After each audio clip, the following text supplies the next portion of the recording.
pas lâcher. Nous allons intercéder, nous allons rester devant la face de Dieu jusqu'à ce que le salut paraisse comme une horreur. Pourquoi? Parce que notre Dieu dit, pour l'amour de Sion, pour l'amour de Jérusalem, je ne prendrai point du repos jusqu'à ce que ton salut paraisse. Alors, si notre Dieu agit, nous aussi, nous sommes appelés d'agir. Et c'est par notre prière, c'est par nos intercessions, c'est par ta positionnement que le Seigneur va agir. Et aussi, étant Église, étant intercesseur, nous sommes appelés à nous tenir devant la face de Dieu pour intercéder afin que Dieu guérisse les pays. Hein? Et si Dieu guérit les pays, ça veut dire qu'il guérit des familles, il guérit des peuples, il te guérit, il me guérit et il guérit tous les membres qui nous entourent. Donc, je vais encore t'encourager ce soir pour te dire que ta prière a une grande efficacité pour ta famille et pour ta maison. D'ailleurs, la Bible nous dit que si quelqu'un d'entre vous est malade, qu'il vient consulter les anciens dans l'église, qui vont prier pour lui en l'éloignant d'huile, car la prière des hommes ferventes a beaucoup d'efficacité. Donc, j'ose croire encore ce soir et que ta prière a beaucoup d'efficacité, ma prière a beaucoup d'efficacité, et ensemble, notre prière pourra guérir nos familles, guérir nos amis, guérir le pays. Et étant qu'Église, il est très important que nous soyons debout, tous ensemble, devant la face du Seigneur notre Dieu. Que le Seigneur vous bénisse pour cette... Nous allons aujourd'hui continuer la méditation et je bénis le Seigneur parce qu'aujourd'hui nous allons finir le chapitre 20 de l'évangile de Matthieu. Donc je t'encourage, si tu nous as rejoints dans le chemin, de prendre aussi le temps dans la journée de lire le livre de Matthieu. Aujourd'hui nous sommes arrivés au chapitre 20 et on s'est dit avec le serviteur de raccourcir le verset parce que avant nous lisons tous les chapitres en même temps. Mais là, on a dit on va raccourcir le verset biblique pour permettre aux intervenants de pouvoir avoir le temps d'un petit peu approfondir. Donc aujourd'hui, nous allons lire Matthieu chapitre 20 du verset 29 au verset 34. Je nous prie d'ouvrir nos Bibles là où nous sommes. Cherche ta Bible chez toi à la maison, mets-la devant toi parce que c'est une source de bénédiction. Nous devons être comme les chrétiens de Bérée. La Bible dit que les chrétiens de Bérée recevaient la parole avec empressement et ils vérifiaient l'écriture pour voir si ce qu'on les enseignait était vrai. Donc, pour t'assurer que ce que je te dis est dans la pensée de Dieu, ouvre ta Bible et suis-moi attentivement à travers la parole du Seigneur. Matthieu chapitre 20, verset 29, il dit ceci. Lorsqu'ils sortirent de Jéricho, une grande foule suivit Jésus. Et voici deux aveugles assis au bord du chemin, entendirent que Jésus passait et crièrent, « Aie pitié de nous, Seigneur, fils de David. » La foule les retenait pour les faire taire. Mais ils crièrent plus fort, « Aie pitié de nous, Seigneur, fils de David. » Jésus s'arrêta, les appela et dit, « Que voulez-vous que je vous fasse ?» 33. Ils lui dirent, « Seigneur, que nos yeux s'ouvrent. » Ému de compassion, Jésus toucha leurs yeux et aussitôt, ils recouvrèrent la vue et les suivirent. Alléluia, parole du Seigneur. Laisse que mon Dieu touche une personne ce soir au nom de Jésus. Si quelqu'un est malade ce soir et qu'il a crié vers l'Éternel, je peux te rassurer que l'Éternel, mon Dieu, t'a vu ce soir et qu'il laisse que sa puissance te touche ce soir et qu'il touche tous les membres de ta famille là où ils sont, dans le nom de Jésus-Christ. Ici, c'est une très belle histoire que la parole est en train de nous parler. Une très belle vie qui s'est passée et nous allons essayer à la lumière de la parole de Dieu de tirer les leçons.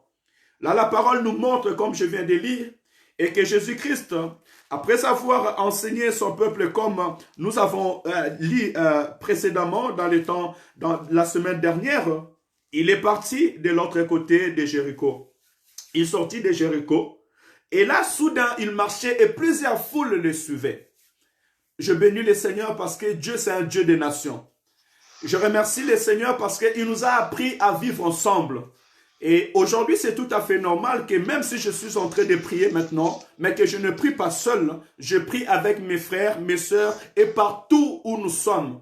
C'est la gloire et le louange qui revient à l'Éternel. Parce que notre Seigneur aussi, partout il était, partout il marchait, la foule le suivait. Et bien aimé, je vais t'encourager ce soir. Ne vis pas ta vie seule. La vie chrétienne, ce n'est pas fait pour vivre seul.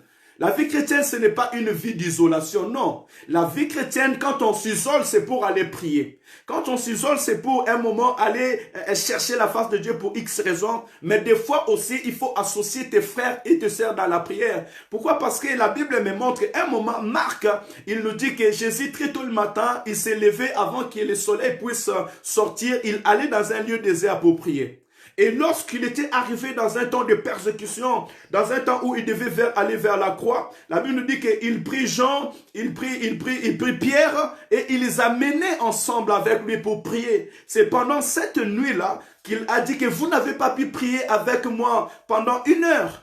Donc nous avons besoin d'être ensemble. Et plus loin encore, il va dire aux disciples et que ne vous éloignez pas de Jérusalem, restez ici, restez ensemble jusqu'à ce que vous recevrez ce que le Père a promis, ce que je vous ai annoncé, le Saint-Esprit de Dieu. Et nous voyons que dans le jour de Pentecôte, ils étaient ensemble dans la chambre haute, plus de 120 personnes et le Saint-Esprit est descendu sur eux. Et d'ailleurs, la parole nous le dit encore plus qu'il est doux et agréable aux frères et sœurs de demeurer ensemble. Car c'est là que l'Éternel répand la vie, c'est là que l'Éternel répand la bénédiction. Alléluia. Donc, je pense que c'est très important de savoir que nous avons besoin du soutien les uns les autres. Et d'ailleurs, l'Église, c'est l'assemblée de nés de nouveau ou de sauvés. Mais quelque chose qui va se passer très important est que lorsque Jésus-Christ passait, la foule les suivait. À côté de la foule, il y avait les aveugles. Alors, la Bible nous dit, il y avait 2 aveugles, et ces aveugles ont entendu parler de Jésus. Au verset 10, assis au bord du chemin, entendirent que Jésus passait. Ils entendirent que Jésus passait. Et je voulais même m'asseoir aujourd'hui seulement sur cette circonstance précise. Les aveugles ne voyaient pas parce qu'ils étaient aveugles. Leur maladie, c'était l'aveuglement. C'était leur défaut, c'était leur souci, c'était leur inquiétude. C'était un côté, je pourrais dire, un côté comme... je peux même pas dire plus qu'un défaut, mais c'était leur maladie, c'était leur souci. Et d'autres aujourd'hui peut-être ont besoin du salut. D'autres aujourd'hui ont besoin d'abandonner la prostitution. D'autres aujourd'hui ont besoin du travail, du mariage. D'autres aujourd'hui sont malades d'une autre maladie, peut-être le cancer, le sida et autres. Mais la différence aujourd'hui, c'est quoi? C'est que ces hommes-là ont entendu parler de Jésus.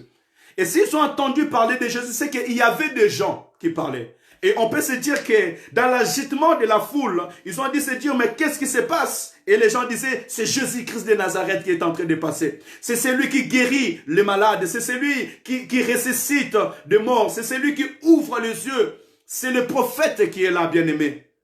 Nous qui avons Jésus-Christ, nous sommes aussi appelés à tirer les leçons dans ces choses. Et à partir de cela, avant d'approfondir, j'aimerais interpréter la parole de l'apôtre Paul sur ce sujet. Et t'encourager, bien-aimé, ce soir, et qu'il y a des hommes et des femmes qui sont malades. Voilà pourquoi je t'avais dit tout à l'heure, partage ces moments de prière dans ton mur, pour que tes amis, pour que tes frères puissent l'écouter. Peut-être au milieu d'eux, il y a quelqu'un qui avait besoin seulement ce soir d'entendre parler de Jésus-Christ. Alléluia. Ouvrons un peu nos Bibles dans le livre de Romains pour pouvoir enrichir un petit peu ces points. Et nous allons comprendre ce que l'apôtre Paul est en train de nous dire. Romains chapitre 10 à partir du verset 10. Je vais lire la parole de Dieu. Romains chapitre 10 verset 13. Car quiconque invoquera le nom du Seigneur sera sauvé. C'est ce que les aveugles ont fait. Maintenant, écoutez à partir du verset 14. L'apôtre Paul dit ceci. Comment donc invoqueront-ils celui en qui ils n'ont pas cru? Et comment croiront-ils en celui dont ils n'ont pas entendu parler? Et comment entendront-ils parler s'il n'y a personne qui prêche?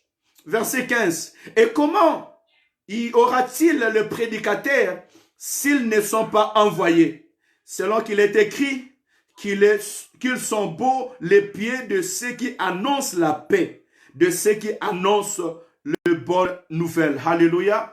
C'est à travers cette parole que j'ai voulu un petit peu argumenter ces points dont les aveugles ont entendu parler de Jésus-Christ. Et l'apôtre Paul vient nous encourager en ce moment.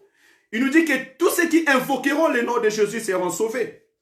C'est ce que les aveugles aussi ont fait. Ils ont invoqué, ils ont appelé, parce que celui qui invoque, c'est celui qui fait aussi appel.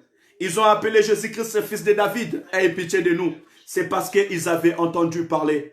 Parce qu'il y a eu des personnes qui les ont aidés à entendre parler de Jésus. Et moi aussi, je mérite ce soir t'encourager, mon frère et ma soeur, de travailler dans ce sens. Aujourd'hui, nous sommes disciples. Je te vois comme Jean à côté de Jésus. Je te vois comme Pierre à côté de Jésus. Je te vois comme Matthieu à côté de Jésus. Et je te vois comme toutes ces femmes de Suzanne et toutes ces femmes qui accompagnaient Christ pour soutenir le ministère. Tu connais Jésus-Christ guéri. Tu connais Jésus-Christ libère. Tu connais Jésus-Christ sauve. Tu connais que Jésus-Christ peut changer la vie humaine. Mais maintenant, notre rôle à nous, c'est de faire attendre parler des autres de Jésus-Christ de Nazareth. Parce que la Bible dit que comment ils vont entendre parler de Jésus si personne ne le parle? Comment ils vont invoquer celui qu'ils n'ont pas cru? Comment ils vont invoquer celui qu'ils n'ont pas cru? Des fois tu dis, oh mais ceux-là ils ne prient pas, celui-là n'aime pas prier, celui-là ne connaissent pas Dieu. Mais ils ne connaissent pas Dieu parce que personne ne lui a parlé de lui. Ils ne connaissent pas Jésus parce que personne ne les a montré qui est Jésus-Christ de Nazareth. Personne ne les a dit que l'amour de Dieu, le pardon de Dieu, le pardon du péché s'est manifesté sur la terre en Jésus-Christ de Nazareth. Et cela est notre rôle. Parce que l'apôtre Paul nous dit encore bien dit, et comment croiront-ils en celui dont ils n'ont pas entendu parler? Cela veut dire que ton voisin, ta voisine, le membre de ta famille, ton mari, ta femme, tes enfants ont besoin d'entendre parler de Jésus. Or, lorsque je fais attendre quelqu'un parler de Jésus, je lui dis qui est cet homme. Je lui explique qui est cet homme. J'interpelle à cette personne. Je suis encore en train de voir l'évangéliste Philippe qui va passer à côté de la charte de l'eunuque éthiopien. Et l'eunuque éthiopien était même en train de lire dans le livre d'Ésaïe chapitre 53, mais il ne comprenait pas. Il a fallu que Philippe vienne dire que je vais t'expliquer ce que tu es en train de lire. Et à travers l'explication, l'eunuque éthiopien a accepté de prendre le baptême. Aujourd'hui, il y a des gens qui sont perdus parce que personne ne leur explique. Personne ne leur parle. Mais mon frère, ma soeur, ça fait 10 ans, 5 ans, tu es dans l'église, tu écoutes la parole de Dieu, tu écoutes l'évangile, mais tu ne prends même pas le temps pour parler à ton mari de Jésus, pour expliquer ton mari de Jésus, pour lui dire pourquoi, pour quelle raison tu es en train de prier. Tu vas dire que mais moi dans mon milieu de travail, personne ne croit en Jésus-Christ, ce sont des païens, ce sont des athées. Mais si tu ne pries pas pour eux, si tu n'intercèdes pas pour eux, si tu ne demandes pas à Dieu de te donner des occasions favorables, afin que par ta parole, par ta manière d'être, par ta réflexion, tu puisses leur parler de Jésus-Christ, comment ils auront le salut? Si personne n'avait parlé de Joseph à Pharaon, Pharaon n'allait pas appeler Joseph.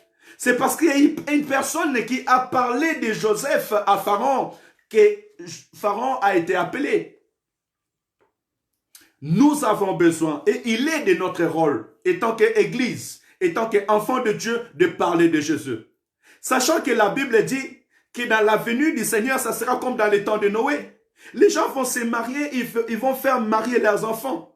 Le péché va croître. Mais ces mondes-là ont besoin qu'on puisse leur parler de Jésus. Et j'aimerais encourager une personne dans ce sens. Nous annonçons la bonne nouvelle. Mais c'est le Saint-Esprit qui vient convaincre le monde du péché et du jugement. Donc, lorsque nous prêchons, lorsque nous prions, nous annonçons la bonne nouvelle, nous laissons le Saint-Esprit agir. Nous mettons la sémence. Cette parole que je suis en train de dire maintenant, je suis en train de mettre la sémence. Je ne vais pas t'obliger de dire, partage la bonne nouvelle, comment ça peut... Non, je t'annonce seulement que ton ami, ton mari, ton frère, ta soeur, ceux qui t'entourent ont besoin d'écouter parler de Jésus-Christ. Et ton rôle, c'est de le faire. Mais l'Esprit de Dieu qui est à moi, l'Esprit de Dieu qui est en toi, il viendra te convaincre des paroles que je suis en train de te dire et c'est lui qui te poussera en action afin que tu puisses accomplir ces choses. Ces paroles sont très importantes et cette parole doit nous interpeller. Les aveugles ne voyaient pas Jésus, mais ils ont écouté. Mais qu'est-ce qu'ils ont écouté? Jésus-Christ de Nazareth, fils de David, passe. Un grand prophète passe. Cette personne-là, il guérit les malades. Il ouvre les yeux des aveugles. Il est en train de passer. Et c'est pour cela que ça les a encouragés à dire, Jésus-Christ de Nazareth, aie pitié de nous. Alors, je vous encouragerai à continuer encore à lire Romains chapitre 10 et garder à cœur le verset 14 et le verset 15 pour que nous puissions pouvoir avancer. La Bible nous dit, ils ont crié, aie pitié de nous. Alléluia. Vous savez, nous avons besoin de prier. Et lorsque cette parole vient t'encourager ce soir, aujourd'hui le monde est devenu comme cet aveugle-là qui ne savent pas demain, qui n'ont pas l'assurance pour demain. Ils n'ont pas l'assurance, les autorités n'ont pas l'assurance. Nous sommes devenus comme ces aveugles et nous sommes appelés à crier vers Jésus-Christ. À prier vers Jésus-Christ, dis à Dieu, aie pitié de nous. Et cela au-delà de tous nos besoins. Et j'aimerais te dire, mon frère et ma sœur, encore ce soir, nous qui sommes dans les besoins, dans les soucis, dans les difficultés, peu importe ce que nous avons, crions vers Jésus-Christ. Invoquons le nom de Jésus. Il est très important. Et d'ailleurs, il nous dit, venez à moi, vous tous qui êtes fatigués et chargés, je vous donnerai du repos. Ces hommes ont crié vers Dieu. Mais écoutez la Bible qui nous dit. La Bible nous dit que la foule les retenait. Donc, ils étaient en train de prier, d'autres les retenaient de ne pas prier. Il peut y avoir des circonstances dans notre vie. Des fois, tes pensées te retiennent à la prière. Quand les autres sont en train de prier, mais tes pensées te disent, mais pourquoi tu vas prier? Pourquoi ils sont en train de prier? Or, des fois, ils sont en train d'exagérer. Et des fois, celui qui est à côté de toi ne comprend pas ce que tu es en train de faire. Il va dire, mais qu'est-ce que tu es en train de faire? Toujours prier, prier, prier. Oui, bien aimé. Nous, dans notre circonstance actuelle, étant enfants de Dieu, nous sommes appelés de s'approcher de Dieu, d'aller chercher les secours auprès de l'Éternel. Ne permets à personne de te retenir dans ta prière. Ne permets à aucune occasion, à aucune circonstance de t'empêcher de prier et d'invoquer Dieu. Même la situation que tu passes, parce que souvent, c'est les situations que nous passons qui nous empêchent de prier. Parce que d'autres peuvent avoir une nouvelle, la chair devient faible. Même Christ l'a dit. L'esprit est disposé, mais la chair est faible. Souvent, c'est dans la faiblesse de la chair qui nous empêche de monter devant la face de Dieu. Mais bien aimé, même si tu fais face à la faiblesse de la chair, même si tu fais face à cette angoisse, à cette souci, la Bible me dit que Christ, tellement il avait aussi l'angoisse. Parce qu'il peut arriver dans un moment d'avoir l'angoisse, d'avoir la crainte, de voir que le moment est difficile. Mais dans ces moments-là, dans cette situation-là, ma prière ce soir est que l'Éternel te donne la force qu'il avait donnée au Seigneur Jésus-Christ d'aller et de prier, de dire, Père, non pas ma volonté, mais ta volonté. Que le Seigneur te donne la force qu'il avait donnée à Pierre et à Jean, parce que la Bible dit que quand Pierre et Jean étaient en prison, les gens attendaient le lendemain pour pouvoir les arrêter. Entre-temps, ils avaient déjà décapité Jacques. Mais la Bible me dit, pendant la nuit, Pierre et Jean adoraient et célébraient l'Éternel. Alléluia. Que rien ne t'empêche de pouvoir chercher la face de Dieu. Que rien ne t'empêche d'intercéder pour ta famille, pour ta maison et pour ta vie. Bien aimé, que rien, parce que celui qui cherche la solution, il doit persévérer. Et c'est dans la persévérance que nous aurons la solution auprès de l'Éternel. La Bible dit, les gens les retenaient, mais ils crièrent plus fort. On les retenait, mais ils crièrent plus fort. Alléluia. Laisse que les circonstances que nous passons nous poussent encore dans la prière. Voilà pourquoi je dis, jusqu'à ce que le soleil s'élève, jusqu'à ce que le salut apparaisse, jusqu'à ce qu'on finisse de parler du coronavirus, nous allons prier, nous allons chercher la face de Dieu selon la force et la persévérance que le Seigneur nous a donnée. Et nous avons prié pour la persévérance afin que le Seigneur nous donne la persévérance d'aller jusqu'au bout. Plus que nous voyons les choses avancer, plus nous allons prier et chercher la face de Dieu. Et nous en avons besoin. Les aveugles ont crié plus fort encore. Je t'encourage de prier plus fort encore. Je t'encourage de chercher encore la face de l'Éternel. Et je suis en train de voir en mon esprit cette parabole du Seigneur qui a dit qu'il y avait un juge qui ne considérait personne. Et il y avait une femme, cette pauvre femme qui venait toujours plaider sur sa cause. Et à chaque fois que la femme venait plaider sur sa cause, les juges ne la répondaient pas. considérait pas. Mais il est arrivé un jour, les juges s'est arrêté à dire, mais qu'est-ce que je peux faire pour que cette femme ne vienne plus m'importuner? Le juge a tranché sa cause. Alléluia. Nous sommes aussi appelés dans les mêmes choses. Mon frère, ma soeur, que les circonstances de ta vie ne te fassent pas taire. Que l'argent ne te fait pas taire. Que les propositions de ce monde ne te fassent pas taire. Dans le nom de Jésus-Christ, apprends à surmonter les obstacles quand tu t'attends de quelque chose qui vient de la part de Dieu. Vous savez, Abraham attendait la promesse. Abraham attendait la parole et la promesse qui venait de l'Éternel. Mais les années ont passé. Les temps ont passé. Abraham n'avait pas encore la solution. Et Dieu est venu l'apparaître. Et lui a dit, marche devant ma face et sois intègre. Alléluia. C'est ce que l'Éternel attend de nous. Comme ces aveugles-là ont fait. Ils ne se sont pas lassés. Ils n'ont pas permis à d'autres de fermer leur bouche. Mais ils ont élevé le nom de l'Éternel. Ils ont invoqué encore Jésus-Christ. Et ce qui est formidable, la parole nous dit, Jésus s'arrêta et ne parla. Jésus s'arrêta et ne parla. C'est un point encore très important. Parce que la Bible dit que quiconque qui invoquera le nom du Seigneur sera sauvé. Alléluia. Je vais t'assurer ce soir que tes prières ne vont pas en vain. Quand nous invoquons l'Éternel, nous ne l'invoquons pas en vain. Le Seigneur écoute mes prières. Serviteur, servant de Dieu, l'Éternel écoute tes prières.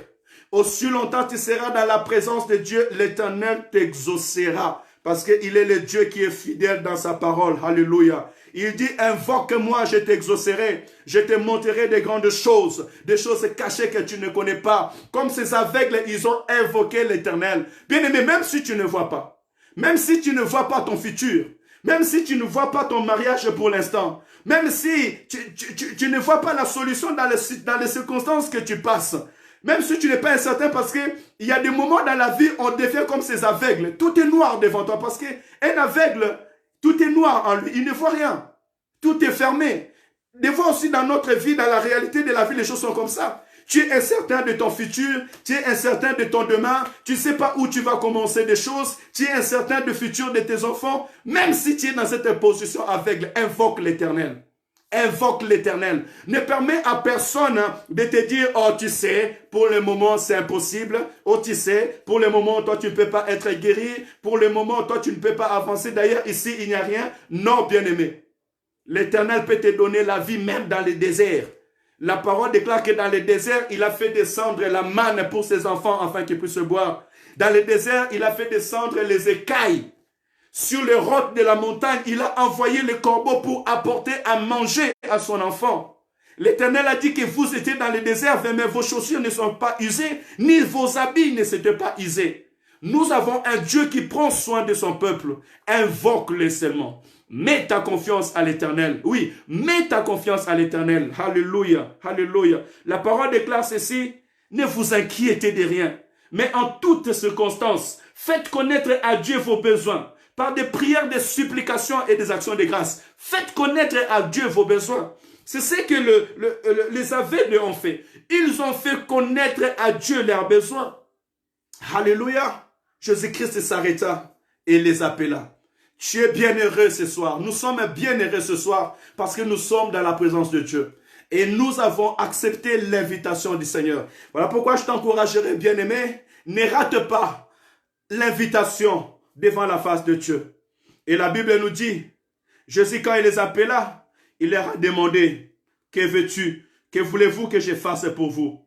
Ils ont dit, Seigneur, que nos yeux s'ouvrent. Alléluia. Ils ont dit, Seigneur, que nos yeux s'ouvrent, que nous voyons. Alléluia. Est-ce que quelqu'un peut dire ce soir, les aveugles avaient besoin que leurs yeux ouvrent, un peu ce qu'ils puissent le voir. Moi, j'ai besoin que ma maison soit guérie.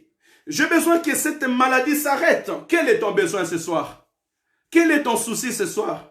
D'où vient s'accomplir cette parole que la parole nous a dit? Ne vous inquiétez de rien. Mais en toutes circonstances, faites connaître à Dieu vos besoins par des prières, des supplications et des actions de grâce, bien-aimés. Est-ce que tu peux encore t'élever ce matin, ou pardon, ce soir, et faire connaître à Dieu tes besoins? Est-ce qu'il y a quelqu'un qui peut encore faire connaître à Dieu ses besoins? Les aveugles ont fait connaître à Dieu leurs besoins. Ils ont dit que nos yeux s'ouvrent. Alléluia. Alléluia. Que nos yeux s'ouvrent. Peux-tu aller chez Macron dire que, ou bien si tu es aveugle, est-ce que tu peux aller chez Macron dire, Macron, je veux que mes yeux s'ouvrent? Il va te dire, moi je ne suis pas un magicien. Quel est ce docteur-là qui va ouvrir les yeux des aveugles? Alléluia. Bien-aimé, j'aimerais te dire ce soir, nous prions un Dieu qui donne la solution au cas impossible. Ce qui est impossible aux hommes est possible à l'Éternel, notre Dieu. Nous prions un Dieu qui guérit toutes sortes de maladies. Alléluia. Nous prions un Dieu qui guérit toutes sortes de maladies. Il guérit les coronas, il guérit les cancers, il guérit les sidatiques, il guérit les diabétiques, il guérit les aveugles, il donne la vie aux aveugles. Dieu est capable de te guérir. Peu importe la condamnation de médecin, peu importe les circonstances que tu es en train de passer, invoque seulement Dieu. Parle au Seigneur. Aujourd'hui, les gens ont du mal à parler à Dieu. Les gens ont du mal à prier et à dire à Dieu leurs besoins. Alléluia. Ici, les aveugles n'ont pas dit au Seigneur que ta volonté soit faite. Non, la Bible dit que la volonté de Dieu est que tout le monde soit sauvé parvienne à la connaissance de la vérité. Dieu dit, je connais les projets que j'ai formulés sur vous, c'est les projets de bonheur et non de malheur, afin que vous ayez un avenir meilleur et de l'espérance. Donc la volonté de Dieu était que ces aveugles-là arrêtent de mendier. La volonté de Dieu était que ces aveugles-là puissent sortir de l'aveuglement et voir la vue. Mais ils attendaient quelque chose de leur bouche. Dieu aussi attend. Vous pensez que Seigneur Jésus savait déjà avant qu'il passe. Il savait déjà ce qui allait se passer. Mais pour nous servir de l'exemple, il nous a montré, regardez ces hommes-là qui étaient aveugles. Ils ont entendu parler de moi, ils sont venus. Ils ont crié fort, ils n'ont pas laissé quelqu'un les empêcher de parler. Et quand ils ont insisté, je les ai entendus. Mais écoutez, la Bible nous dit que Jésus-Christ était suivi de plusieurs foules. Ça veut dire qu'il y avait plusieurs personnes à côté de Jésus. Ça pouvait être possible aussi que Jésus, même si ces gens les écoutent, mais ils soient encore dans cet agitement de la foule. Non, bien-aimé, celui qui crie avec un cœur sincère, Dieu l'écoute et Dieu le voit. Je suis en train de voir cette femme qui perdait le sang. La Bible nous dit que cette femme, quand elle a entendu parler de Jésus, elle s'est dit dans son cœur, si je vais seulement toucher les pans de ses vêtements, je serai guéri. Tellement il y avait la foule. Les disciples à côté, la femme est partie s'est faufilée pour aller toucher les habits de Christ. Or, normalement, quand une femme perdait le sang, dans cette époque, normalement, c'était une femme impure. Et normalement, c'était des sortes de femmes qui devaient être hors du camp. Mais la Bible nous dit qu'elle n'a pas regardé sa honte. Elle n'a pas dit que les gens vont se moquer de moi quand ils vont me voir comme ça sale. Non, non, non. Elle a dit non, je vais aller vers Jésus. Bien aimé, ne regarde pas ta position. Ne regarde pas ta taille. Ne regarde pas le passé. Parce que des fois, on a honte. Tu as un problème, tu as un souci, tu es malade, mais tu as honte, tu veux cacher. Tu dis, les gens vont savoir. Si je prie, les gens vont parler mal de moi. Non, bien-aimé. Pour le salut, il n'y a pas de honte. Pour ta solution, il n'y a pas de honte. S'il faut invoquer, invoque. S'il faut aller chercher, cherche. S'il faut sortir, cherche, sors. La Bible dit, approchez-vous de Dieu et il s'approchera de vous. Nous sommes dans un temps où nous devons nous approcher de Dieu, bien-aimé. Approche-toi de Dieu. Que rien ne puisse t'empêcher. Christ dira, qui m'a touché? Les disciples vont regarder, mais maître, tu ne vois pas tous ces foules-là qui sont à côté de toi? Et tu dis, qui m'a touché? Il dit, j'ai senti une puissance qui est sortie de moi. Alléluia. J'aimerais qu'une personne fasse la différence ce soir. Fais la différence dans ta prière, bien-aimé. Que ta manière de s'approcher de Dieu, que ta manière de prier ne dépend pas des hommes. Que ta manière de chercher Dieu ne soit pas limitée par les hommes. Je prierai, je chercherai la face de Dieu. Je m'attendrai au secours de l'Éternel. Je crierai plus fort encore jusqu'à ce que le salut va apparaître. Jusqu'à ce que la guérison sera totale dans ma maison. Jusqu'à ce que le salut sera total dans ta maison, bien-aimé. C'est ce que l'Esprit nous a encouragé ce soir. Et la Bible dit, Jésus-Christ les touchèrent et ils recouvrèrent la vie. Laisse que mon Seigneur te touche ce soir. Laisse que mon Dieu te touche ce soir. Laisse que le Seigneur touche ma maison ce soir. Dans le nom de Jésus, en tous lieux où il y avait un problème, en tous lieux où il y avait un souci, dans toutes circonstances où il y avait une maladie, je prie ce soir que la guérison soit le partage de notre vie. Au nom de Jésus-Christ, nous avons ainsi prié. Amen, amen. Gloire à Jésus. Il est 21h37. J'ose croire qu'une personne est bénie ce soir. Je ne sais pas s'il y a un commentaire à faire avant que nous puissions prier. Hein, est-ce qu'Évangéliste Emmanuel a un commentaire à faire pour ceux qui sont en ligne? Sinon, nous allons prier. Mais tout c'est clair parce que la Bible nous appelle toujours dans la persévérance de la prière, quels que soient les obstacles. Amen. Parce qu'il y a parfois, nous rencontrons des obstacles devant nous. Lorsque nous avons des problèmes, il y a des gens qui parlent et tu as commencé à prier beaucoup. Et puis tu as commencé à prier, ça fait déjà longtemps, mais tu n'y as pas la solution. Comme c'était passé dans la vie d'Anne, devant Pénine. Chaque fois, il montait dans les temples, Pénine parlait des langages qui n'étaient pas vraiment bons pour décourager Anne. Mais Anne était persévérant dans la prière. Amen. Et dans la persévérance de la prière qu'Anne avait eu la solution. Alléluia. Et ici, nous aussi, pour avoir la solution, la parole de Dieu nous appelle dans la persévérance de la prière. Il faut que nous prions toujours. Alléluia. Même s'il y a des obstacles, il y a des problèmes qui peuvent nous empêcher de reculer un peu derrière, de se décourager. La parole nous appelle de persévérer toujours, parce que dans la persévérance, que nous aurons toujours la solution. Amen, amen. Amen. Alléluia. Gloire à Dieu. Je pense que nous sommes bien nourris ce soir.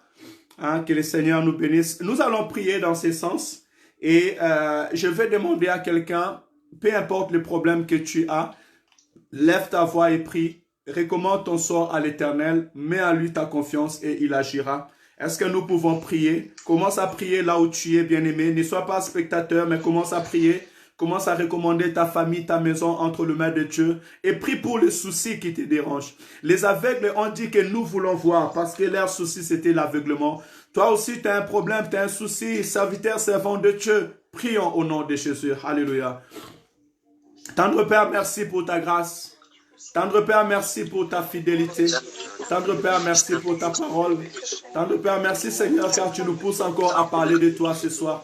Seigneur, merci car tu nous pousses encore à persévérer, oh Yahweh. Seigneur, merci car tu nous appelles encore à prier encore plus fort, Seigneur. Merci car tu es le Dieu qui nous écoute. Tu es le Dieu qui guérit. Tu guéris toute maladie, Seigneur. C'est toi qui donnes la vie. C'est toi qui donnes l'espoir et l'espérance, Seigneur. Papa, merci car tu es la guérison de ma maison. Seigneur, Père Saint, comme c'est aveugle, je viens auprès de toi encore ce soir, Seigneur. Guéris ma maison, guéris ma famille, guéris mes enfants, Seigneur. Guéris, Père éternel, Seigneur, l'os de mes os. Au nom de Jésus-Christ, Seigneur, je viens prier, Père Saint. Guéris mes frères, guéris mes sœurs, Seigneur. Tu connais nos besoins, tu connais nos soucis, Seigneur. Tu connais, Seigneur, le besoin de mon frère et le besoin de ma sœur. Père éternel, je te prie de venir guérir nos corps, Seigneur. Tous ceux qui sont malades à Saint-Instant, cette maladie que les gens, Père éternel, Seigneur, ne voient pas, je te prie de guérir au nom de Jésus. Nos vies, nos foyers, nos besoins, Seigneur. Papa, ceux-ci ont besoin de documents, ceux-ci ont besoin de travail, ceux-ci ont besoin de stabilité, ceux-ci ont besoin de l'espoir et de l'espérance, Seigneur. Ceux-ci ont besoin de renouvellement, Père éternel, Seigneur, de l'intelligence. Ceux-ci ont besoin, Père éternel, que leur vie soit restaurée, guérie. Ont besoin, Père éternel, de mariage et de stabilité, Père Saint. Je te prie d'agir, je te prie de guérir. Guéris ton Église, Seigneur. Guéris mes frères et sœurs, Père Saint. Guéris ton peuple encore ce soir, dans le nom de Jésus. Dans le nom de Jésus. Seigneur, ma prière ce soir, que tu nous donnes encore la persévérance dans la prière. Donne à mon frère et ma sœur, Seigneur, la persévérance dans la prière. Papa, encourage-nous, Seigneur, à parler de Jésus-Christ, car le monde a besoin d'entendre parler de toi. Comme ces aveugles ont entendu parler de toi, Seigneur. Papa, permets-nous que nos amis musulmans entendent parler de toi. Seigneur, que les athées attendent parler de toi. Permets-nous, Seigneur, que nos voisins, que ceux qui nous entourent, nos amis, entendent parler de toi, Saint d'Israël. Dans le nom de Jésus. Dans le nom de Jésus. Alléluia. Seigneur, merci. Merci car cette nuit, Seigneur, tu écoutes nos prières. Merci car ce soir, Père Saint, tu exauces à nos prières. Merci Seigneur car tu interviens. Papa, nous te prions ce soir. Ma prière que tu puisses, Père éternel, arrêter ce coronavirus. Père éternel, Seigneur, arrête cette maladie. Que cette pandémie s'arrête, Seigneur. Au nom de Jésus-Christ. Seigneur, guéris les malades. Guéris tous ceux qui sont dans les hôpitaux, Seigneur. Papa, interviens, Seigneur. Pour ceux qui sont, Seigneur, dans les salles de réanimation. Nous te prions de guérir. Au nom de Jésus. Seigneur, protège ton Église. Protège mes frères et sœurs. Protège l'ensemble des Seigneurs. Protège nos enfants. Dans le nom de Jésus. Oui, ma prière ce ce soir, Père éternel, guéris le Congo démocratique, guéris ce pays, Seigneur, protège ses habitants, Père éternel. Seigneur, ceux qui, Père éternel, Seigneur, ne peuvent se protéger devant cette pandémie. Je prie pour les Gabon, je prie pour les Cameroun, je prie, Père éternel, pour le Nigeria, je prie pour l'Afrique du Sud, je prie pour les Tanzanie. Seigneur, je prie, Père éternel, pour toute, Père éternel, l'Afrique tout entière, Seigneur. Veille, protège et garde, Saint d'Israël, devant cette pandémie, devant cette maladie, Saint d'Israël. Protège ce peuple, Père éternel, qui n'ont que toi comme protection, Saint d'Israël. Oui, les autres disent, les Africains croient beaucoup, ils espèrent beaucoup, mais Seigneur, c'est le temps, car la parole déclare,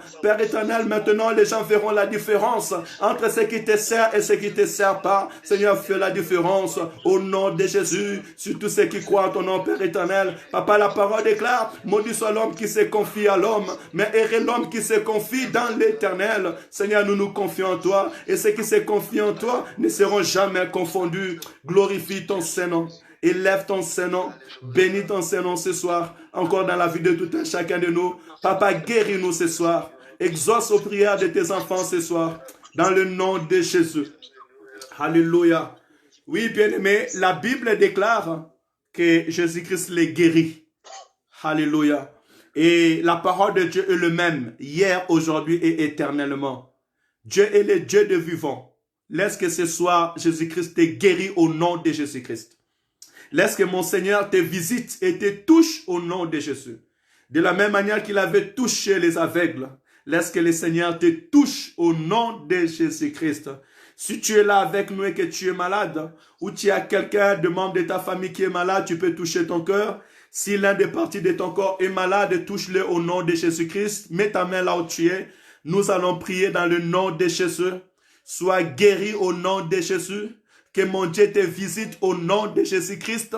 Que l'Éternel guérisse ta famille, guérisse ta maison, guérisse ta vie dans le nom de Jésus-Christ.